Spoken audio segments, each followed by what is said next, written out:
আমাকে অবশ্যই বিদ্যালয়ে যেতে হবে। I must go to school. আমাকে অবশ্যই ইংরেজি শিখতে হবে। I must learn English. কিন্তু যদি বলি আমাকে বিদ্যালয়ে যেতেই হবে অথবা আমাকে ইংরেজি শিখতেই হবে, তাহলে ইংরেজিতে কিভাবে বলবো? Hello dear learners, welcome back to my YouTube channel sunrise creative coaching. আজকে আমরা শিখতে চলেছি মাস্ট এবং উইল হ্যাভ টু এর ব্যবহার ও পার্থক্য।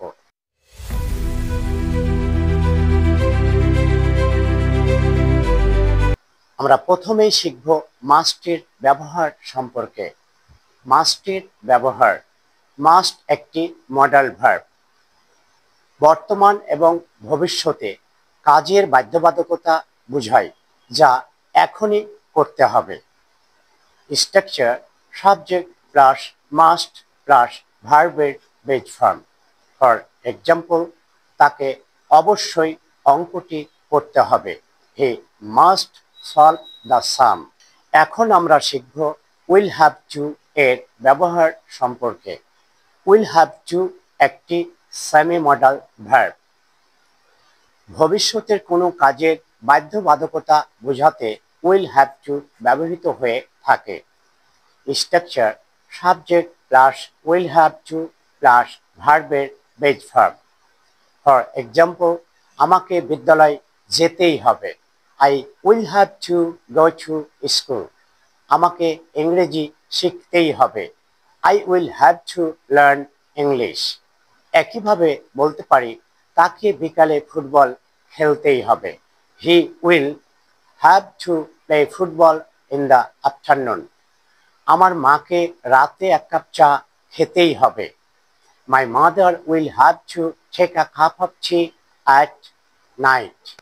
ডিয়ার লার্নার্স, এখন মাস্ট এবং উইল হ্যাভ টু এর মধ্যে সূক্ষ্ম পার্থক্য রয়েছে, সেটি আমরা জানার চেষ্টা করব। মাস্ট বর্তমান এবং ভবিষ্যতের বাধ্যবাধকতা বোঝায় যা এখনই করতে হবে।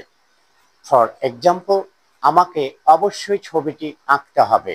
I must draw the picture. অপরপক্ষে ভবিষ্যতের কোনো কাজের বাধ্যবাধকতা বোঝায় যা ভবিষ্যতে করতে হবে। যেমন, আমাকে ছবিটি আঁকতেই হবে। I will have two draw the picture. Dear learners, এভাবে আমরা বিভিন্ন স্ট্রাকচার যত বেশি প্র্যাকটিস করে ইংরেজি বলার চেষ্টা করব, ততই তাড়াতাড়ি ইংরেজি বলতে পারবো এবং ইংরেজিতে দক্ষতা অর্জন করতে পারবো।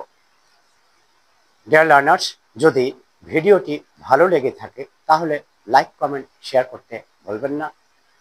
আবারও দেখা হবে অন্য কোনো নতুন এক ভিডিওতে। সে পর্যন্ত সুস্থ থাকুন, ভালো থাকুন। আসসালামু আলাইকুম।